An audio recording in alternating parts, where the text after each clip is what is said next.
it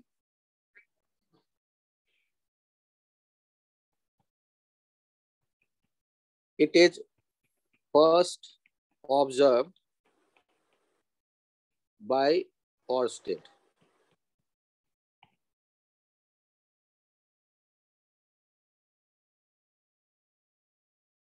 इसमें जो पहला लॉ आया बायो-सेवर्ट लॉ आया। ये लॉ क्या कहता है कि यदि किसी वायर में करंट है तो आप एक उसका छोटा सा सेक्शन ले लीजिए डीएल लेंथ का, और आई डीएल जो है उसको करंट एलिमेंट मानिए, और उससे आर डिस्टेंस पर जो कहीं मैग्नेटिक फील्ड आप लिखेंगे, वो मैग्नेटिक फील्ड के जो छोटा सा वैल्यू डीबी कहते हैं मैग्नेटिक फील्ड का स्ट्रेंथ, ये क्या लिखते हैं,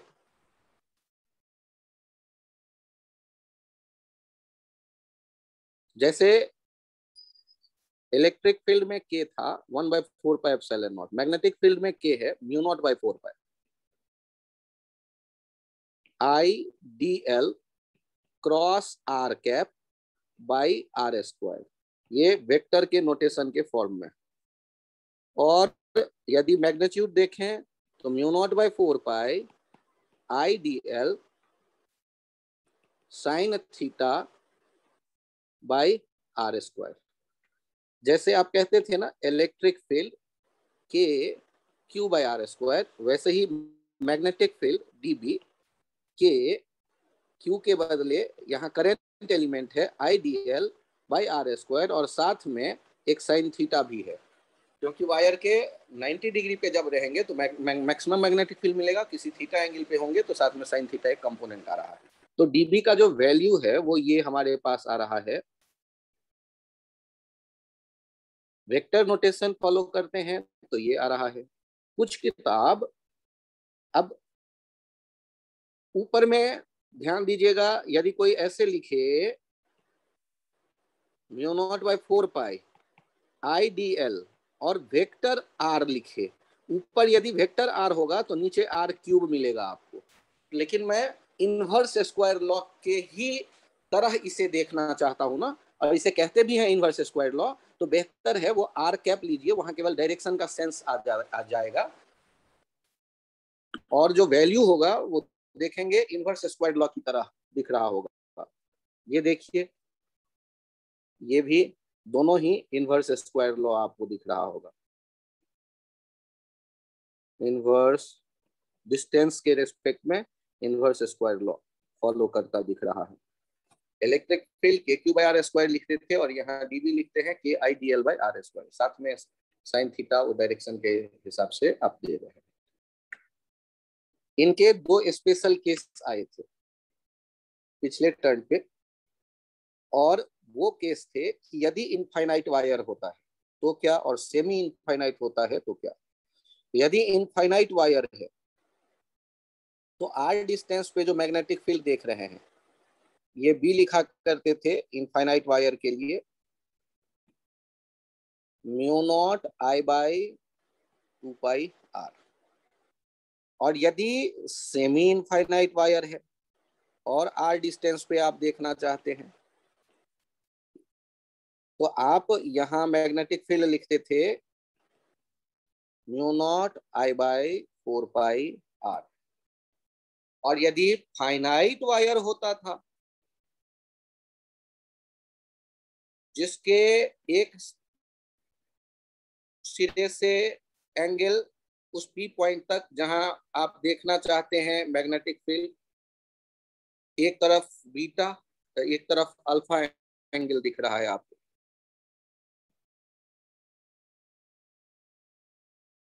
तो ऐसे केस में जो मैग्नेटिक फील्ड आप लिखते थे ये हो जाता था μ0/4π I by R sine beta plus sine alpha. आपको ये चित्र के साथ याद करना है। यदि ये चित्र के साथ याद करते हैं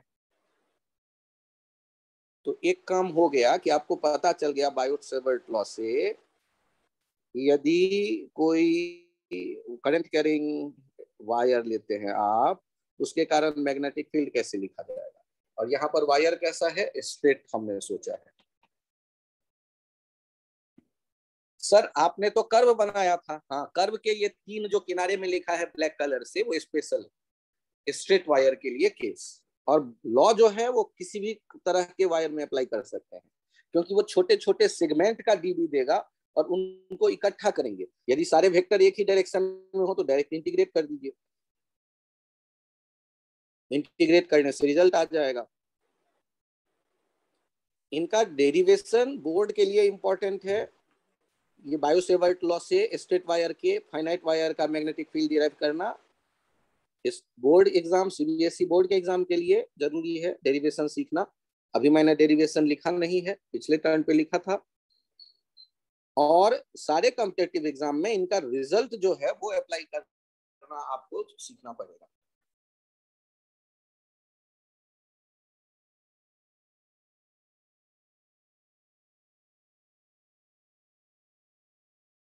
मैं पेज चेंज करूं? Yes sir. यस। अब यहाँ पर देखते हैं कोई आर्क है और उसके कारण सेंटर पे मैग्नेटिक फील्ड कितना होगा। तो उसके लिए भी यही तो करते हैं कि आप क्या करते हैं, एक छोटा सा डीएल ले लेते हैं और आईडीएल जो है यही बन जाता है। उसके कारण ये आपने जो देखा आर, ये कितने डिग्री पे है, 90 डिग्री पे, क्योंकि टेंजेंट के लॉन्ग आईडीएल होगा।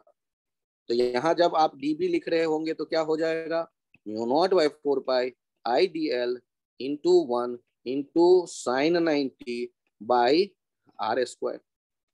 और जब आपको टोटल बी चाहिए तो दोनों तरफ समेसन का साइन दे दो, तो बी का वैल्यू आर्क के लिए कितना निकल के आएगा, mu naught by 4 pi I summation D L by R square. Summation D L कितना हो जाएगा, mu naught by 4 pi I by R square into R theta. क्योंकि समेसन डीएल जो है, यहाँ देखिएगा समेसन डीएल हो जाएगा आर्क एम एन। और हम क्या जानते हैं, हम क्या जानते हैं कि आर्क बाय रेडियस ये होता है थीटा। तो आर्क इक्वल्स टू हो जाएगा आर इंटू थीटा। तो ये वैल्यू यहाँ ला करके जब रख देंगे तो एक आर कैंसिल आउट हो जाएगा। तो बी जो यहाँ आप देख रहे होते हैं, ये इस जगह जो बी का वैल्यू हम देखेंगे, ये बी कितना आ रहा है, mu not by 4 pi I by R into theta. अब इसके भी दो केस हो जाएंगे। एक तो हो जाएगा सर्किल, यदि ये सर्किल है तो सर्किल के कारण जो सेंटर पे देखेंगे बी, ये कितना लिखेंगे, mu not I by 2 R. और यदि केवल सेमी सर्किल है तो सेमी सर्किल के कारण कितना लिखने वाले हैं सेंटर पे बी का value, mu not I by 4 R. यहाँ देखिएगा पाई नहीं है। जब ये इनफाइनाइट वायर होता था, इनफाइनाइट वायर के कारण दोनों तरफ इनफाइनाइट, तो हम लोग का कहते थे आर डिस्टेंस पर कितना, बी का value mu not I by 2 pi R. और जब ये सेमी इनफाइनाइट होता था और तब आर डिस्टेंस पे लिखा करते थे मैग्नेटिक फील्ड का वैल्यू, तो उसके लिए लिखा करते थे B mu not I by 2 pi R, अरे 4 पाई आर। तो यहाँ देखिएगा, यहाँ 4 आर है सेमी सर्किल में और सर्किल में 2 आर है।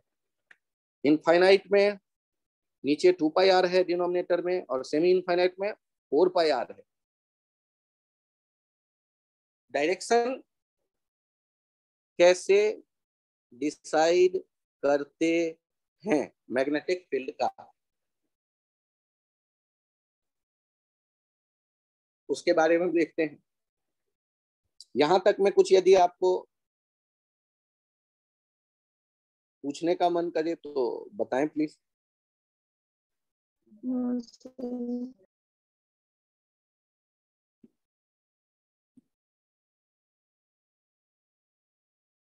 देखिए एक बहुत इंपॉर्टेंट रूल यहां काम करेगा, राइट हैंड थंब रूल। आप यदि कहीं किसी लूप में करंट को जाता देख रहे हो,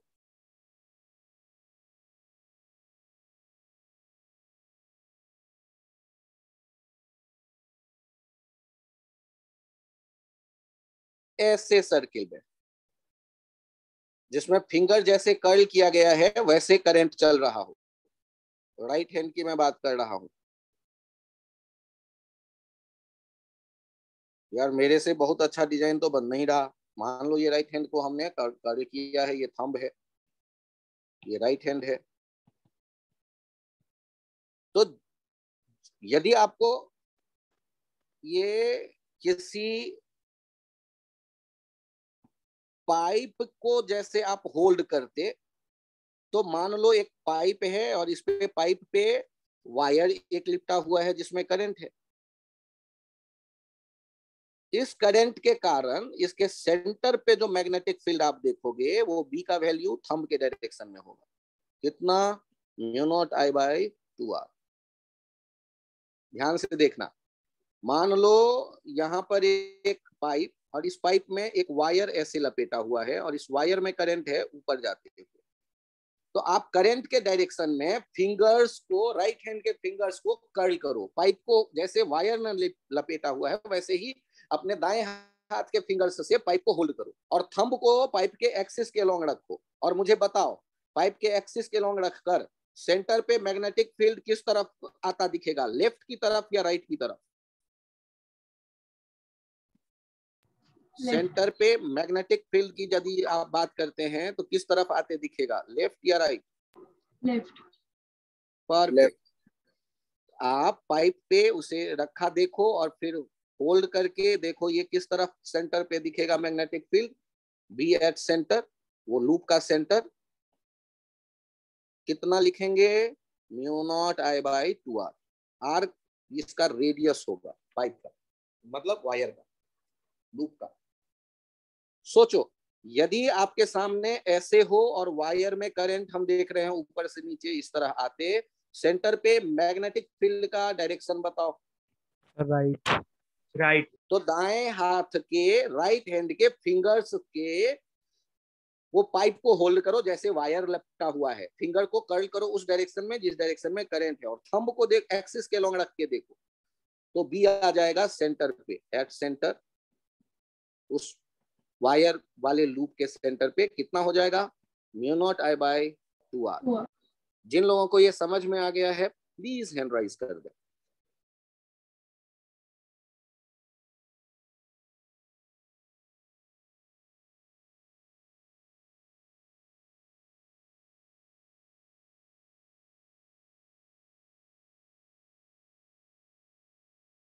केतव, अजय, विशाल,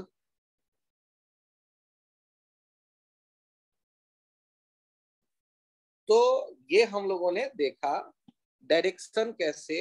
अब उसी को यदि मैं कागज वाले प्लेन, स्क्रीन वाले प्लेन में लूप को देखूं, ये आपके आंखों के सामने में ये प्लेन, तो इसके इसके प्लेन के परपेंडिकुलर जो एक्सिस बनेगा उसके अलोंग मैग्नेटिक फील्ड होगा। और दो संभावनाएं हैं, या तो ऊपर की तरफ या नीचे की तरफ। पाइप के, यदि ये लूप है, लूप यदि किसी पाइप में होता तो पाइप के एक्सिस के अलोंग मैग्नेटिक फील्ड हम देखते हैं सेंटर पे। अब सेंटर पे मैग्नेटिक फील्ड के दो डायरेक्शन हो सकते हैं, आउटवर्ड या इनवर्ड। तो ध्यान रखना ये करंट कैसा है? Clockwise current in loop. तो क्लॉकवाइज करंट बी क्या हो जाएगा? Inward. Inward. Then B inward. और यहां भी राइट हैंड थंब रूल ही है। फिंगर को आप कर्ल करके देखो और थंब को रखो परपेंडिकुलर प्लेन के, वायर के लूप के ही अलोंग फिंगर को कर्ल करके देखो और थंब को देखो राइट हैंड के, तो वो इनवर्ड जाते दिखेगा। तो मैग्नेटिक फील्ड जो सेंटर पे दिखेगा वो दिखेगा इनवर्ड। यदि रेडियस है r, करंट है I, तो b का वैल्यू हो गया mu naught I by 2r। और यदि लूप यदि आपका यही इसी प्लेन में हो और करंट कैसा हो? Anti clockwise. तो एंटी क्लॉकवाइज हो तो सेंटर पे मैग्नेटिक फील्ड क्या दिखने वाला है? आउटवर्ड। और किसी प्लेन में इनवर्ड या आउटवर्ड दिखाने का क्या तरीका होता है? क्रॉस बना देते हैं तो इनवर्ड और डॉट बना देते हैं तो आउटवर्ड। तो यहाँ यदि करंट है, रेडियस r है, तो b जो सेंटर पे लिखेंगे μ0I/2r outward, means anti clockwise current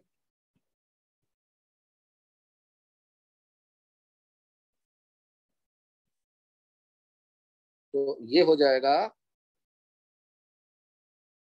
outward b। जिस प्लेन में करंट लूप है उस प्लेन के आउटवर्ड नॉर्मल के डायरेक्शन में, इनवर्ड कहते हैं, इनवर्ड नॉर्मल के डायरेक्शन में b का डायरेक्शन होगा।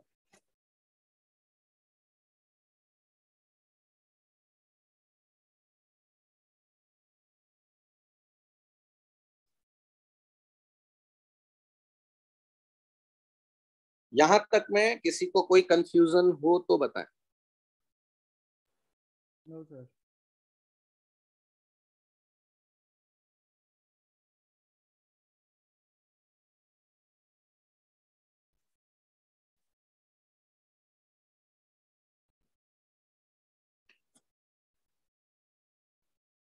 पेज चेंज करूं? यस। एक है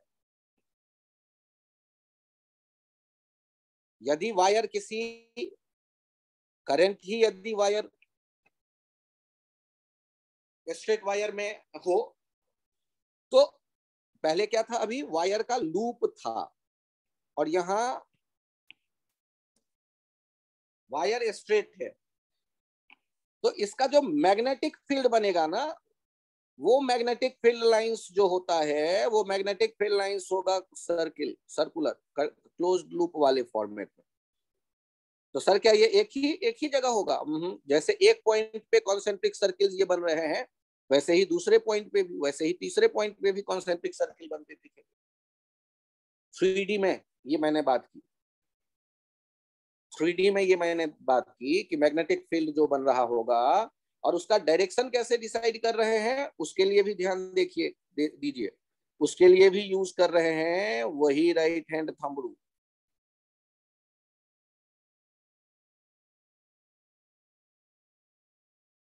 राइट हैंड थंब रूल फिर से वही, यदि आप ये कह रहे हो थंब और ये कह रहे हो राइट हैंड, तो राइट हैंड के जो ये फिंगर्स को आप कर्ल कर रहे हो, फिंगर्स को जो कर्ल कर रहे हो उसके ही फिंगर के कर्ल करने के डायरेक्शन में ही मैग्नेटिक फील्ड का डायरेक्शन देखेंगे। ये 3D स्पेस की मैं बात कर रहा हूं।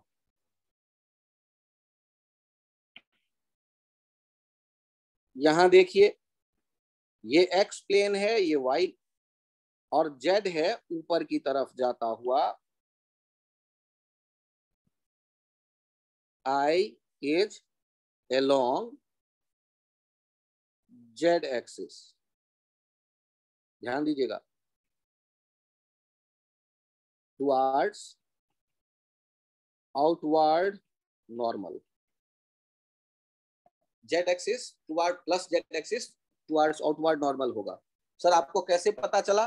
तो एक्स को वाई की तरफ रोटेट करो, आई कैप को जे कैप की तरफ रोटेट करोगे तो के कैप बनता है, तो वो ऊपर की तरफ आता दिखेगा।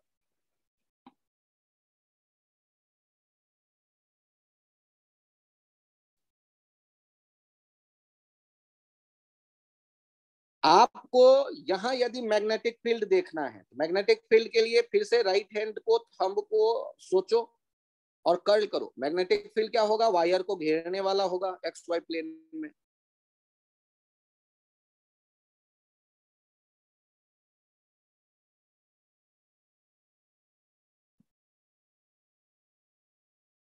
आप मुझे बताएं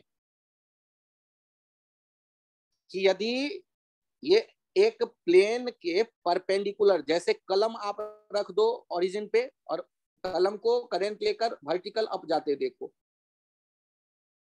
और स्क्रीन आपके सामने हॉरिजॉन्टल रखा है मोबाइल का। अब यदि कलम को राइट हैंड से होल्ड करोगे, आप मुट्ठी में बांध दो, फिंगर से घेर लो कलम को और थंब को कलम के करंट के डायरेक्शन में देखो ऊपर, तो फिंगर देखो ना एंटी क्लॉकवाइज घूमता दिखेगा। अब यदि ज्योग्राफी की बात करूं मैं, आपको पता है इस मैप में ऊपर आप नॉर्थ दिखाते हैं और राइट साइड ईस्ट दिखाते हैं। तो बताइए, ये जो जेड के डायरेक्शन में करंट वर्टिकली अप जा रहा है, उसके राइट साइड में मतलब ईस्ट में कोई पॉइंट होगा, तो ईस्ट में कोई पॉइंट होगा तो उस पर मैग्नेटिक फील्ड किधर दिख रहा है, कौन से डायरेक्शन में? नॉर्थ के डायरेक्शन में। और ये जो वर्टिकल अप आपके आंखों के सामने में एक वायर करंट लेके आसमान में ले जा रहा है, उसके किस तरफ? उसके नॉर्थ में एक पॉइंट है, पॉइंट नंबर 2, वहां पर मैग्नेटिक फील्ड मुझे देखना है, तो किस तरफ दिखाएंगे? किस डायरेक्शन में वो होगा? ये वेस्ट। ये आपको पता चल जाए तो इसका मतलब 3D में फील कर रहे हैं। और ये 3 नंबर पॉइंट कहां पर है सर? साउथ। हाँ, स्ट्रेट वायर के वेस्ट में। और वेस्ट में जो स्ट्रेट वायर के ये पॉइंट है, वहां मैग्नेटिक फील्ड किस डायरेक्शन में होगा? साउथ में। और वायर के साउथ में जो पॉइंट है 4 नंबर, वहां मैग्नेटिक फील्ड किस डायरेक्शन में है? Sir east. ये आपको दिखने लगे, इसका मतलब अब आप डायरेक्शन 3 डायमेंशन में भी समझ पा रहे हो। सबको ये सब दिखा होगा, चांस की बात है। जिनके समझ में आया वो हैंड राइज कर दो एक बार।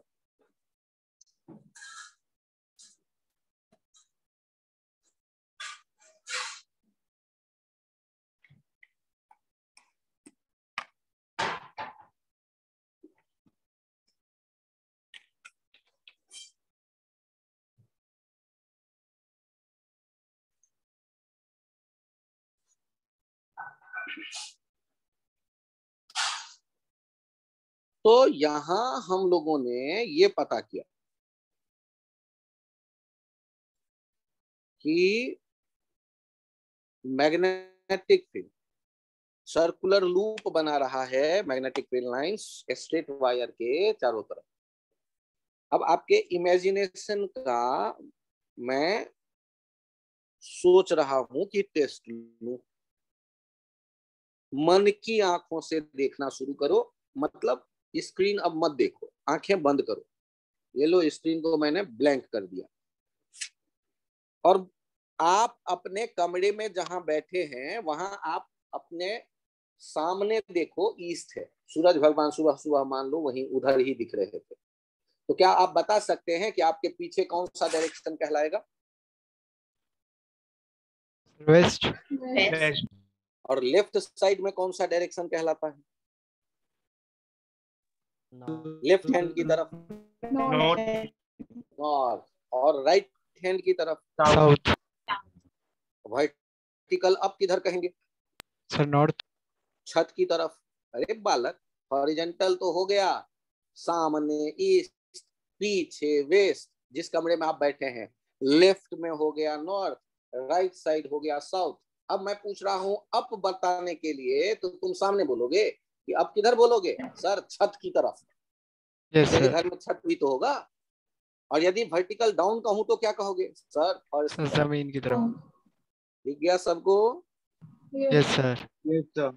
मुश्किल लग रहा है, हैंड राइज करो जिनके दिख गए हैं वो।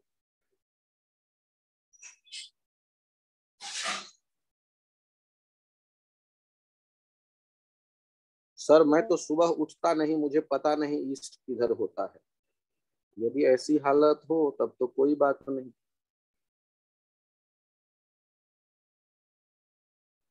क्षितिज और आर्यवाधवन, क्या मैं समझाऊं फिर से एक बार? आर्यन बालक, पूरब पश्चिम उत्तर दक्षिण पता है? North east south waste.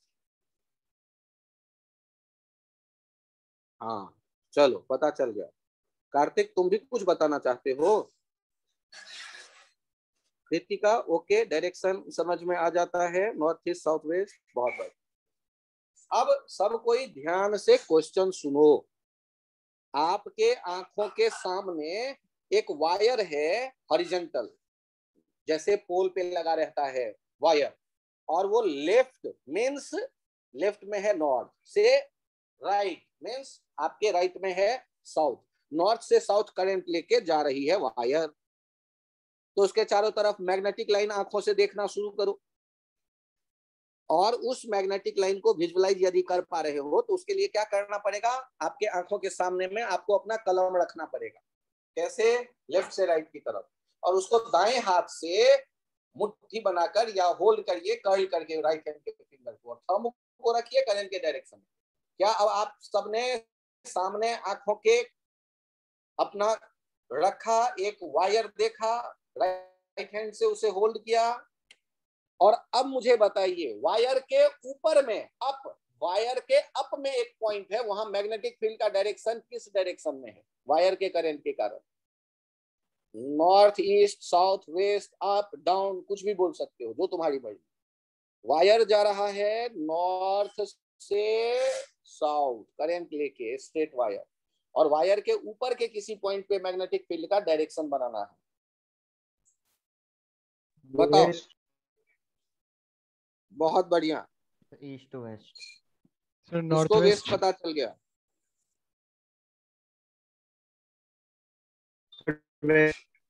बहुत बढ़िया, सबको ही सोचो, सबके आंखों के सामने में वायर होगा घर में, और इमेजिन करो उसके करंट हॉरिजॉन्टल लेफ्ट से राइट जाता हुआ, नॉर्थ से साउथ जाता हुआ, और अब बताना है उस वायर के चारों तरफ करंट के बनने वाले मैग्नेटिक फील्ड के बारे में।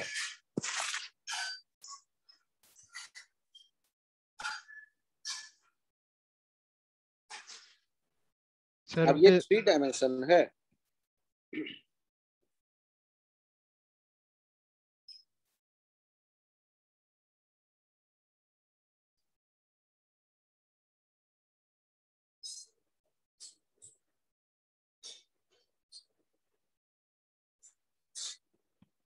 ईस्ट, वेस्ट, नॉर्थ, साउथ, ये करंट जाते देखो,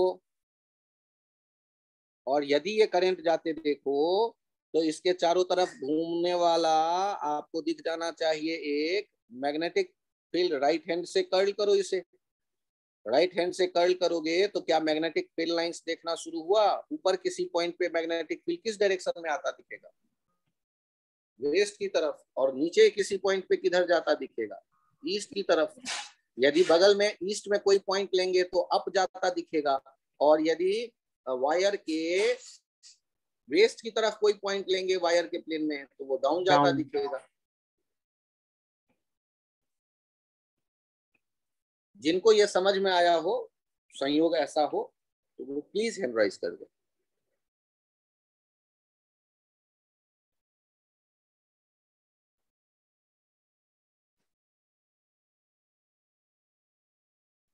बहुत बढ़िया।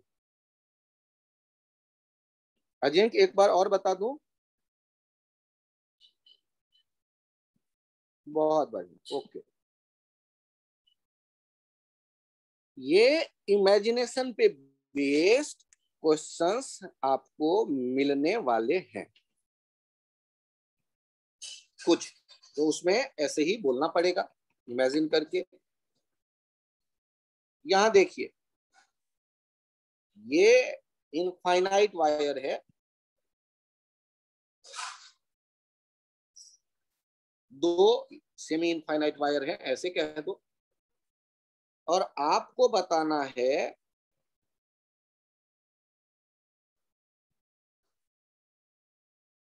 इस P पॉइंट पर, इस P पॉइंट पर मैग्नेटिक फील्ड का वैल्यू कितना होगा। करंट आप देखिए ऐसे आकर ऐसे जाते देख रहे हैं वायर में, तो आप दो टुकड़ों में सोचो। एक बार केवल इस वायर का पता करो, इसके L दूरी वाले पे यहां कितना बनने वाला है V1। तो देखिए अल्फा आपको 45 डिग्री दिख रहा होगा और बीटा आपको 90 डिग्री दिख रहा होगा, तो V1 का वैल्यू कैसे डिसाइड करिएगा? μ0/4 I by L sin 90 plus sin 45। यदि पसंद आ जाए और इनवर्ड, आप जानते हैं राइट हैंड पाम रूल से, या राइट हैंड से कर्ल भी कर लें, घेरे इस वायर को, तो भी दिख जाएगा इनवर्ड। ये हो गया mu naught by 4 pi I by L 1+1/√। अच्छा, अब दूसरे वाले वायर के बारे में इमेजिन करिए, ये भी इनफाइनाइट पे से आया और इससे एल डिस्टेंस पे आप देखना चाहते हैं। इसमें भी एक एंगल 45 है और दूसरे तरफ जो एंगल बनेगा वो दूसरे तरफ का एंगल कितना बनता दिख रहा होगा, 90। ये भी इनवर्ड है, तो B2 कितना दिख रहा है आपको, mu not by 4 pi I by L 1+1/√2। तो ये B कितना हो जाएगा, twice into mu not by 4 pi I by L 1+1/√2। जिन जिनको समझ में आ गया प्लीज वो हैंड राइज करें।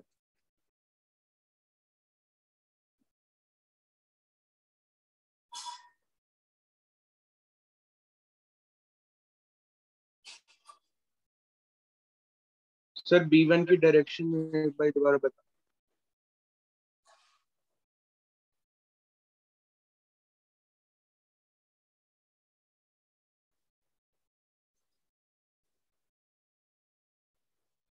ठीक है,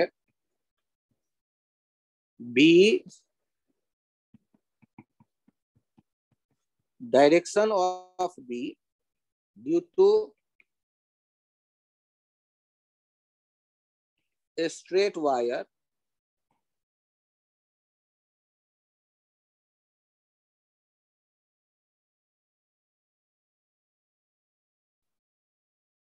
by right hand palm rule। देखिए, यदि कोई वायर है तो वायर के अलोंग थंब को रखो और जिस किसी पॉइंट पर आपको मैग्नेटिक फील्ड पता करना है उधर अपने फिंगर्स को रखो।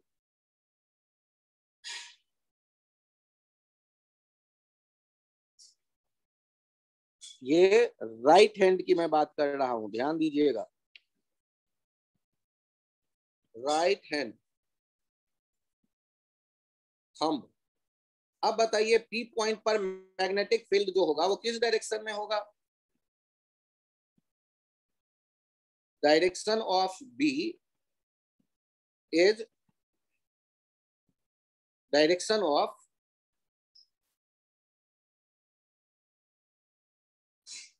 पाम। अब ये direction of B is direction of palm. अब मुझे बताइए, अभी जो आपका हाथ रखा गया है पी पॉइंट की तरफ, जब आप मैग्नेटिक फील्ड पी पे ढूंढना चाहते हैं तो पाम इनवर्ड दिखा रहा है या पाम आउटवर्ड होगा आपके हाथ का, इनवर्ड। तो इसीलिए जो बी का डायरेक्शन होगा यहाँ पी पॉइंट पे, इधर कहीं भी देखेंगे तो वो इनवर्ड होगा। और वायर के एक साइड में यदि इनवर्ड है तो दूसरी तरफ कहीं भी आप चेक करिएगा तो वो आउटवर्ड आएगा। आज से ये एक सेट कर लीजिए कि एक प्लेन में, जब ये कहां आप देखना चाह रहे थे, एक प्लेन में,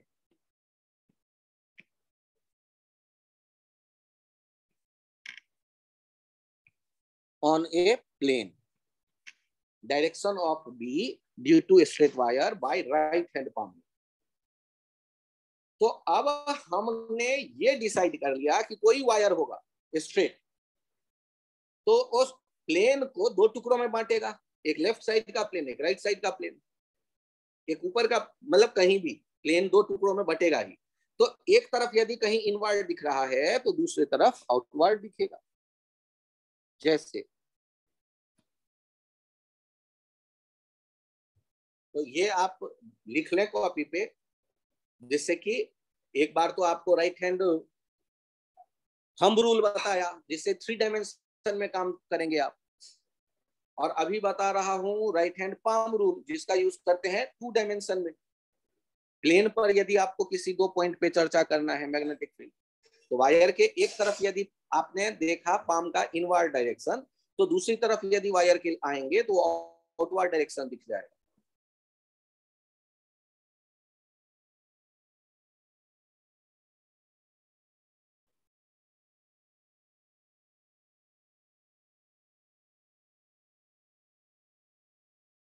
ये एक बार ऐसे देख करके बताइए तो, यहां पर करंट ऐसे जा रहा है, बताइए इस पॉइंट पर किधर होगा मैग्नेटिक फील्ड का डायरेक्शन?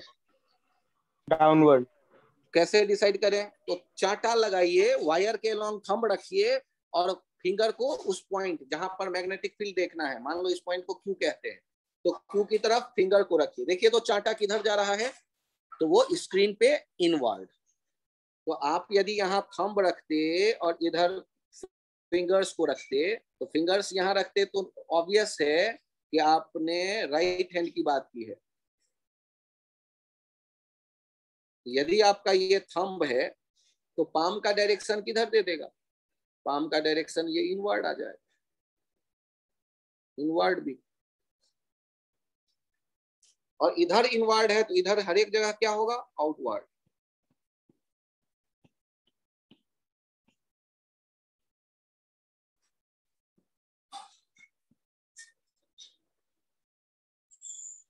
राइट हैंड है, ध्यान दीजिएगा, राइट हैंड है और ये थंब है B, inward. Direction of palm जो होगा वही।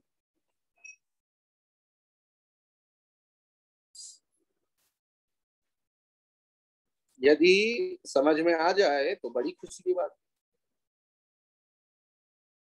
क्या स्ट्रेट वायर के कारण अब आप बता सकते हैं इस पहले वाले वायर का इस पी पॉइंट पे किधर होगा और दूसरे वाले वायर का इस पी पॉइंट पे किधर होगा?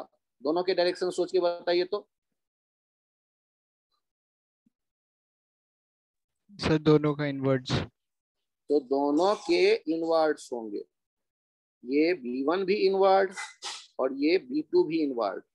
तो B नेट कितना हो जाएगा? B1 प्लस B2 या ट्वाइस B1 और डायरेक्शन इनवर्ड। और एक वायर का कैसे लिख रहे थे ये L डिस्टेंस पे? L और L है तो मुझे यहाँ 45 तो दिख ही गया, और ऊपर इनफाइनाइट जा रहा है करंट, तो वहां मुझे बीटा तो दिख गया 90 डिग्री इनफाइनाइट की तरफ जाने पर। तो B1 बड़े आराम से हमने लिख लिया, mu not by 4 pi I by L sine 90 plus sine 45। तो आपको ये एग्जांपल अब आई थिंक क्लियर हो गया होगा, जिनके भी डाउट रहे। Yes sir.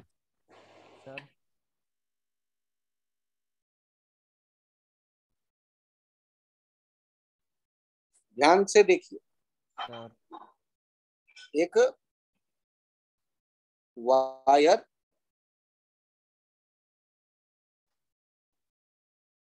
इनफाइनाइट से आ रहा है और ये क्वार्टर ऑफ सर्किल और इधर भी इनफाइनाइट पे गया।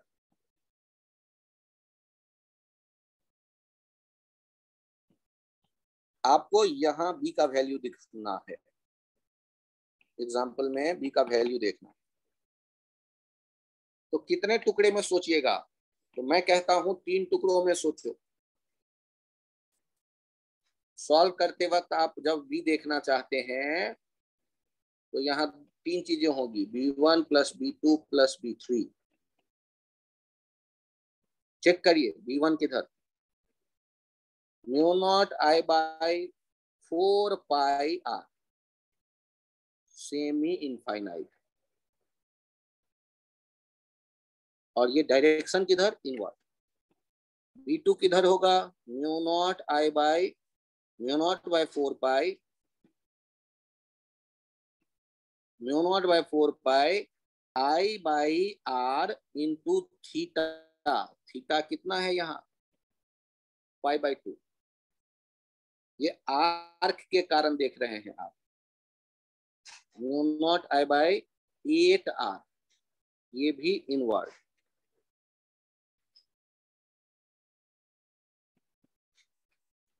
और B3 देखिए, mu not I by 4 pi R, semi infinite. ये भी किधर, इनवर्ट। तो B net at P, at P centre कितना दिख रहा है, mu not I by 4 pi R plus mu not I by 8 R plus mu not I by 4 pi are.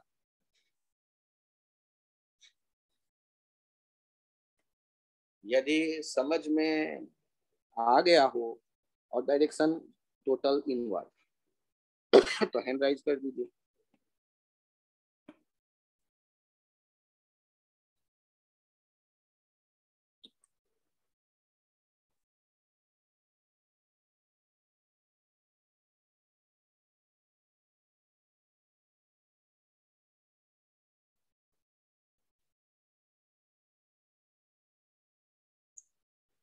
Devyansh, परेशानी ज्यादा है बालक? सर होगा क्लियर।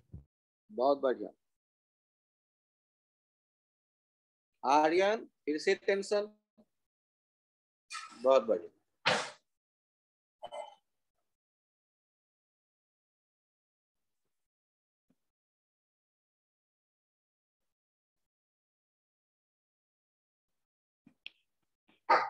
यहां देखिए,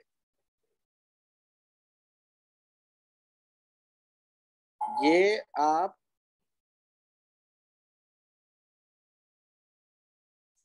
एक वायर को आते देख रहे हैं और यहां से एक वायर को जाते भी देख रहे हैं, लेकिन एक चेंजेज मैंने किया, वो करंट वाली वायर ऐसे आ रही है। जल्दबाजी मत करिएगा। अब हम भी जानना चाहते हैं सेंटर को कितना। करंट का वैल्यू तो दिया गया है आई, और वो इनफाइनाइट की तरफ से आई, इनफाइनाइट से।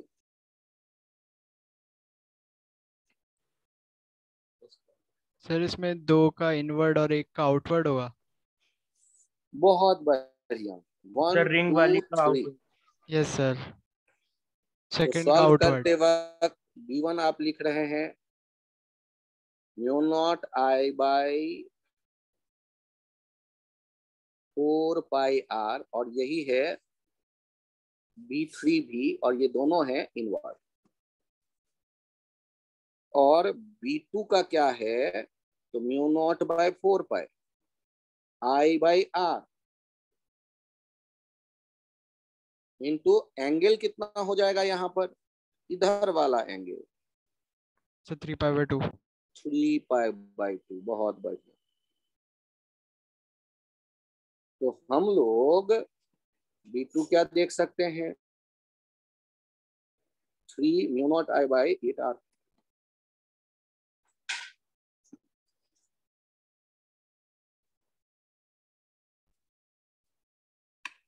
तो अब यदि मैं बात करूं बी नेट कितना होगा, बी एट सेंटर,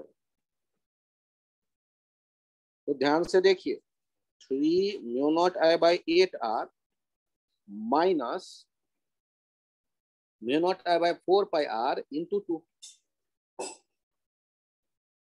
और इनके चूंकि मैंने आउटवर्ड वाले का डायरेक्शन, आउटवर्ड वाले को पहले लिखा है, तो मैं इनको आउटवर्ड में लेकर के सोच रहा हूँ कि टोटल वैल्यू आउटवर्ड आना चाहिए, क्योंकि आउटवर्ड वाले में से मैंने इनवर्ड वाले घटाए हैं। और यदि ये निगेटिव आ जाएगा तो मैं सोचूंगा कि आउटवर्ड नहीं, इनवर्ड डोमिनेट कर रहा है। तो चेक कर लीजिए, वैल्यूज जो दिख रहा है हमें, ये कितना लिख लेंगे आप, mu not I by 2 R, तो कॉमन हो जाएगा 3 बाई 4 माइनस 1 बाई पाई।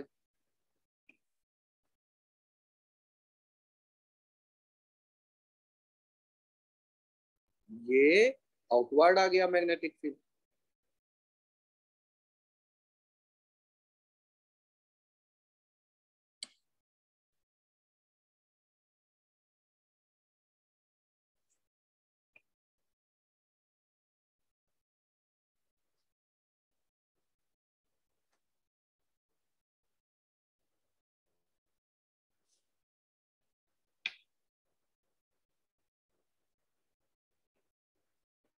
समझ में आ गया तो हैंड राइज कर लें प्लीज।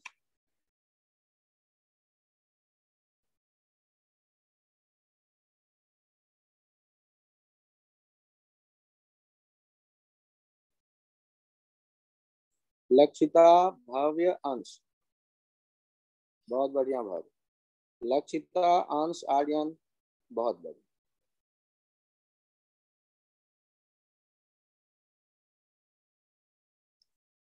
एक जो छोटा सा कंसेप्ट था वो फिर से एक बार देख लें कि स्ट्रेट वायर है कोई और उसके सामने कोई पॉइंट है P, तो वहां मैग्नेटिक फील्ड 0 हो जाएगा इस वायर के कारण। क्यों होगा? तो मैग्नेटिक फील्ड लाइंस वहां रहेगा कहाँ? मैग्नेटिक फील्ड लाइंस हमेशा हमने क्या देखा है कि वायर को घेरते हुए मैग्नेटिक फील्ड लाइंस बनता है, एक आइडिया। दूसरा आइडिया, यदि आप basic bio Savart law apply करेंगे तो basic bio Savart law apply करते समय आपके सामने ये वायर करंट लेके जा रहा है, तो इसमें से आइडियल लेंगे आप। ये देखिए मैंने ले लिया यहां से यहां तक आइडियल, और उससे पोजीशन तक जाने के लिए ये आर लेंगे आप। तो जब लिखेंगे आईडीएल क्रॉस आर के mu not by 4 pi upon R square, तो बी जब ये डीबी आप लिख रहे होंगे तो ये क्या होने वाला है? ये आईडीएल और आर के बीच में एंगल कितना है? आईडीएल इंटू 1 इंटू साइन 0, उनका क्रॉस प्रोडक्ट क्या हो जाने वाला है? 0। तो आप चेक कर सकते हैं कि यहाँ पर जो डीबी आप देख रहे होंगे इस वायर का, किसी भी सेक्शन का 0, तो उनका समेशन भी कर लेंगे तो वो तो 0 ही आने वाला है। क्लियर? तो छोटा सा कंसेप्ट है, स्ट्रेट वायर के उस लाइन पर कोई पॉइंट यदि हमने चुना है वायर के सामने तो मैग्नेटिक फील्ड वहां 0 होगा।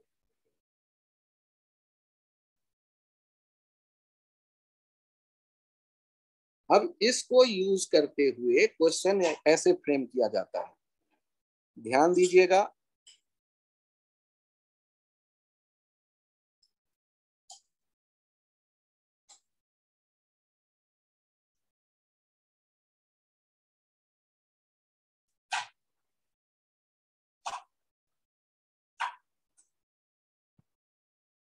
ये बी इस जगह आपको बताना है, इस पी पॉइंट पे।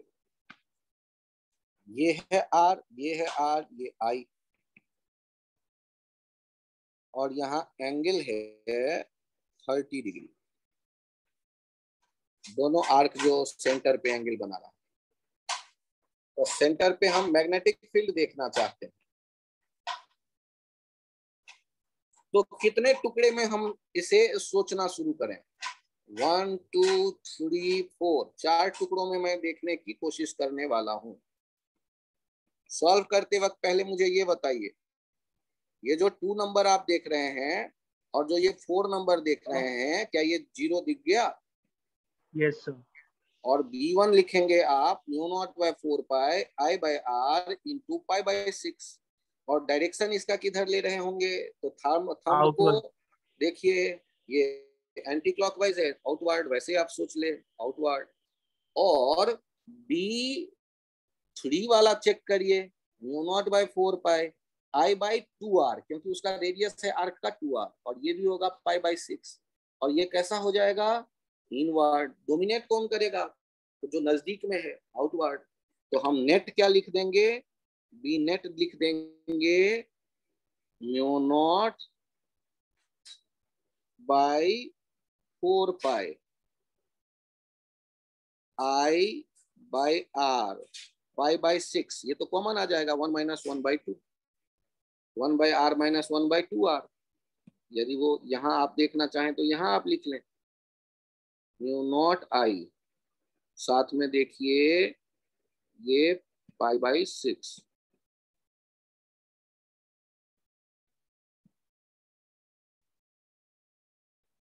पाई बाय 6, और पहला है 1 बाय आर और दूसरे में है 1 बाय 2r, इतना सा तो अंतर है। और डायरेक्शन आउटवर्ड वाला ले लीजिए, तो यहाँ पाई और पाई कैंसिल आउट हो गया, और 1 by R minus 1 by 2r 1 by 2r हो जाएगा। 24 दूनी 48, mu not I by 48 R outward. यदि ये समझ में आ गया हो तो खुशी की बात, कैलकुलेशन देख लीजिएगा एक बार। और कंसेप्ट एक स्पेशल क्या यूज किया है आपने, ये स्ट्रेट वायर के कारण उसी लाइन पर यदि कोई पॉइंट होता है तो वहां जो मैग्नेटिक फील्ड आप देखते हैं जीरो, उसे स्ट्रेट वायर करंट के कारण।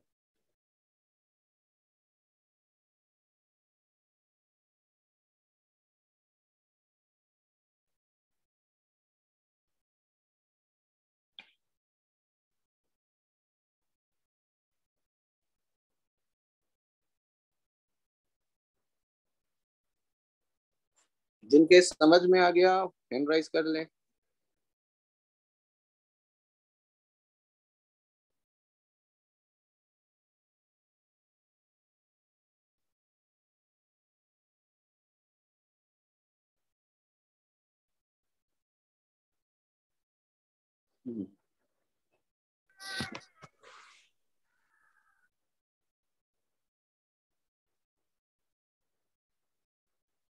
Dushyant okay.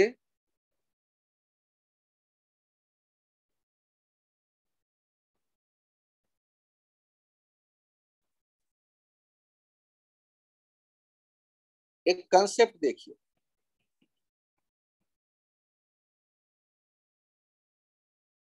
when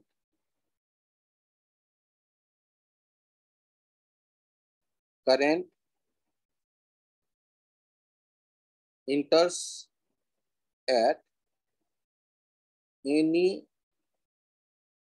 one point of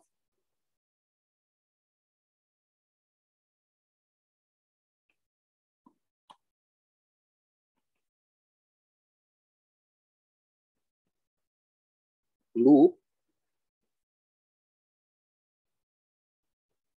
formed by uniform wire and leave the loop at any other point. Then magnetic field due to this current loop at its center must be zero। का meaning आप इस चित्र में देखिए, एक current enter करके loop में दूसरी तरफ से बाहर आया। बताइए तो सेंटर पे जब आप ऊपर वाले सेमी सर्किल का देखेंगे तो किधर आएगा मैग्नेटिक फील्ड? इनवर्ड। और नीचे वाले सेमी सर्किल का देखेंगे तो आएगा आउटवर्ड। तो नेट कितना हो जाएगा? 0। आप इसको तो मान जाएंगे, लेकिन जैसे ही मैं थोड़ा सा चित्र बदलूंगा तो आप उछल पड़ेंगे कि सर ये तो मैं नहीं मानता। ध्यान से देखो, यहां से करंट आके यहां निकलते देख रहे हैं आप। आपको क्या लगता है, क्या करंट बराबर भागों में बटे सेंटर पे क्या अब भी जीरो हो जाएगा? बी। तो कंसेप्ट तो यही कह रहा है, लेकिन आप बी दो टुकड़ों से देखेंगे यहां बनता हुआ। किससे किससे? एक नीचे से जो आया और एक ऊपर से जो गया करंट। अब ध्यान दीजिए, ये करंट क्या बराबर बटेगा यहां? तो रेजिस्टेंस यदि इसका आप कहेंगे आर, तो इधर रेजिस्टेंस हो जाएगा 3R। Resistance R proportional to L, length. अब करंट यहां पैरेलल में बट रहा है, तो यहां जो I2 करंट लिखेंगे वो क्या लिखेंगे आप? R upon R plus 3R into I. ये हो गया I/4। तो ये जब I1 आप देख रहे होंगे तो I1 कितना होगा 3R by R plus R 3R into I 3I/4 या I2 हो जाएगा, यही हो ही गया या का चक्कर, नहीं तो I माइनस I2 कर देते तो I1 निकल आता। ध्यान से देखिए और मुझे बताइए, करंट पता चल गया। अब सेंटर पे V1 कैसे लिखेंगे आप? सेंटर पे V1 कैसे लिखेंगे आप? Mu not by 4 pi I1 by radius R और एंगल कितना π/2 और ये डायरेक्शन किधर एंटी क्लॉकवाइज आउटवर्ड और B2 कितना mu naught by 4 pi I2 bye R into 3π/2 और ये किधर इनवर्ड। अब सोच के देखो, क्या ये दोनों एक जैसे हैं? चेक करो तो। No sir. अच्छा, I1 का वैल्यू रख के देख लो बालक। Mu not by 4 pi 3I/4 into π/2 sir एक जैसे आ रहे हैं। और दूसरे में रख के देख लो, I2 का value mu not by 4 pi 3I/R into π/2, अरे I/R इंटू 3π/2।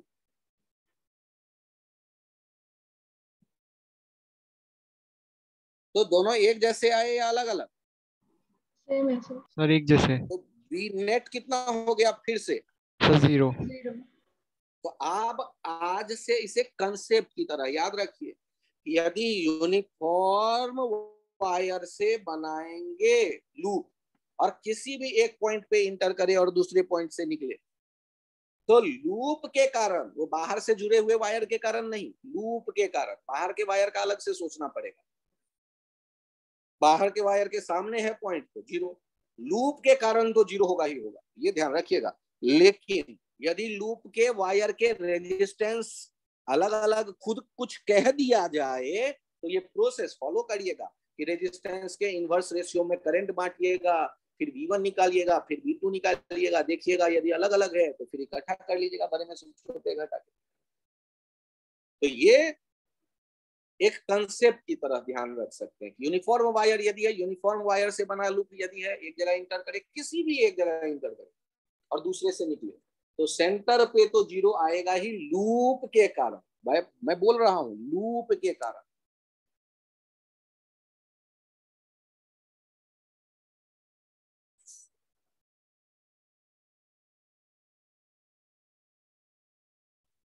जिनको ये पॉइंट पसंद आ गया हैंड राइज कर दें प्लीज।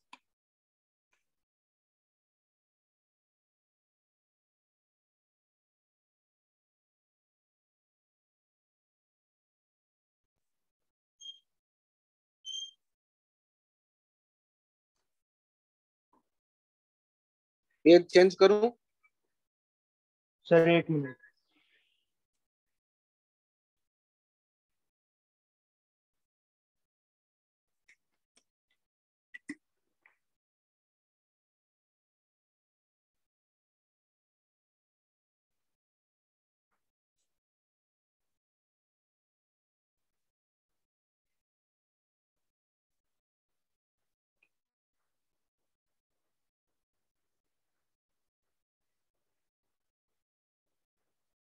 सर हो गया।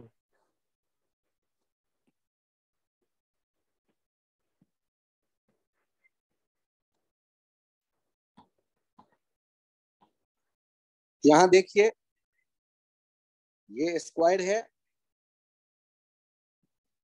करंट इंटर करके करंट को निकलते देखिए,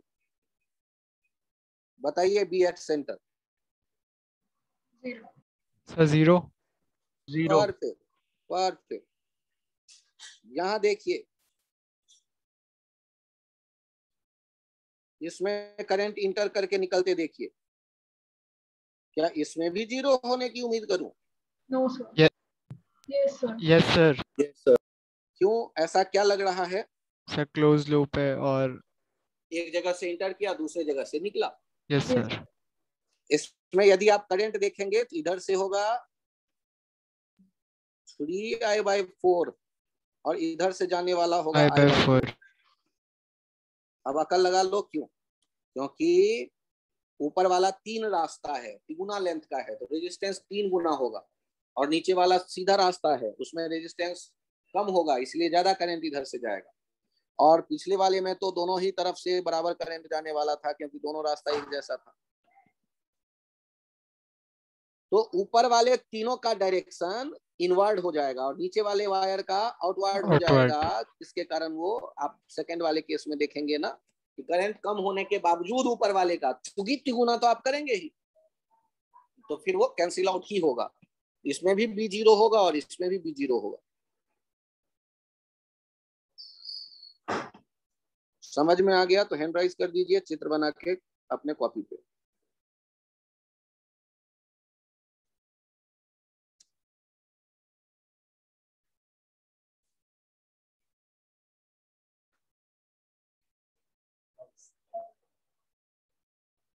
भव्या और सुशांत, कोई कंफ्यूजन है बालक? सर हैंड रेज हो रहा हाँ सर हैंड रेज नहीं हो रहा था। अच्छा, ओके, समझ में आ गया तो बहुत बढ़िया। यहाँ इंटरेस्टिंग क्वेश्चन है जो 99% बच्चे क्या कर देते हैं, गड़बड़। आप यदि नहीं करेंगे गड़बड़ तो ये आश्चर्य की बात होगी।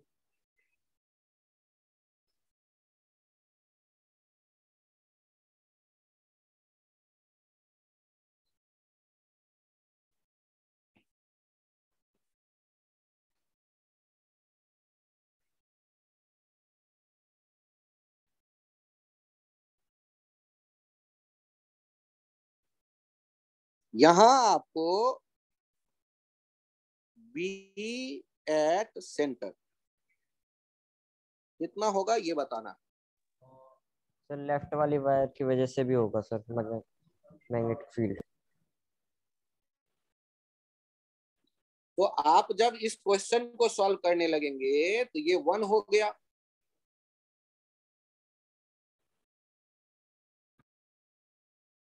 ये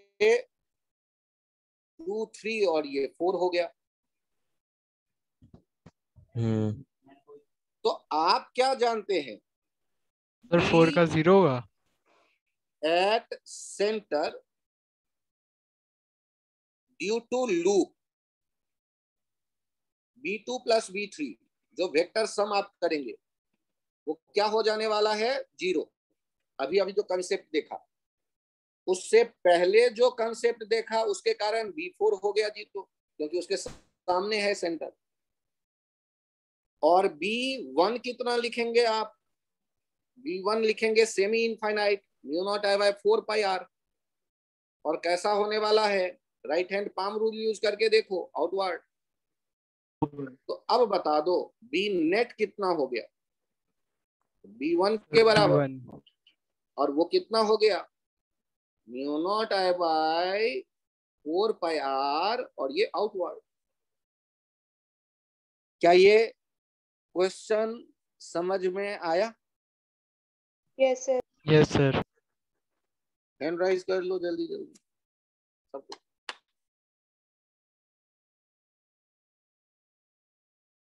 बहुत बढ़िया लक्ष्य, बहुत बढ़िया कृतिका। चलिए सब कोई यदि ये ओके करते हैं तो इसका मतलब आपने दोनों कंसेप्ट को रिटेन कर लिया।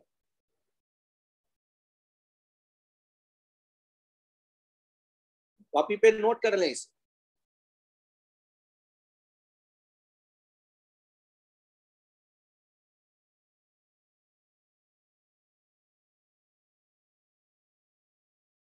वायर के बारे में जब कुछ नहीं कहा गया हो तो मानिएगा यूनिफॉर्म वायर है। ये नहीं कि अपने मन से सोचने लगे नहीं यार मैं क्वेश्चन छोड़ दूंगा, मुझे नहीं पता वायर यूनिफॉर्म है यार, इतना अकल नहीं लगाना है। वायर में कुछ नहीं कहा गया, माना यूनिफॉर्म है।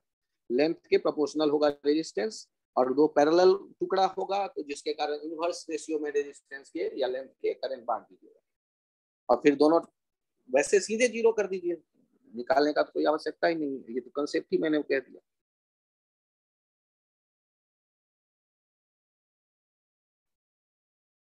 और इसी का एक जुड़वा भाई है, इसी एग्जाम्पल का एक जुड़वा भाई है, मतलब मजेदार, आपको बड़ा पसंद आएगा।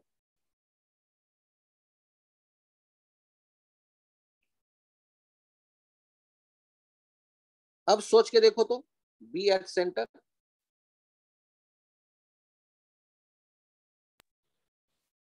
सर अब 0 आएगा। 0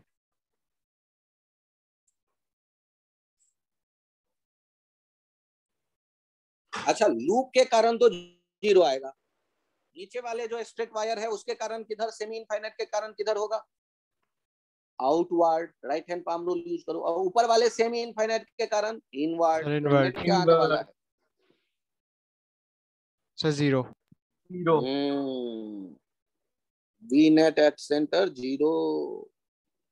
इंटरेस्टिंग है या नहीं? जिनके डायरेक्शन दिखते हैं उनसे क्वेश्चन बनेगा, और जब इतने प्यारे आइडिया आपको लगता है कि आप समझने लगे, इस आइडिया को थोड़ा और मैनिपुलेट कर दो और थोड़े मजे ले लो। अब बता दो क्या अब 0 होगा या नहीं होगा? होगा सर। चेक करो, नीचे वाला सेमी इनफाइनाइट का किधर आएगा सेंटर पे? सर अरे आउटवर्ड इनवर्ड कुछ तो बोल दो। नीचे वाले सेमी इनफाइनाइट आउटवर्ड, ऊपर वाले सेमी इनफाइनाइट का सर इनवर्ड। जब दोनों आउटवर्ड तो 0 कैसे होगा? सर ट्वाइस क्या हो जाएगा? 2p1 0 by 4 pi r और इसका ट्वाइस, और ये डायरेक्शन आउटवर्ड। म्यू आई बाय 2 पाई। ओहो, ये आइडिया क्लिक कर गया। यस।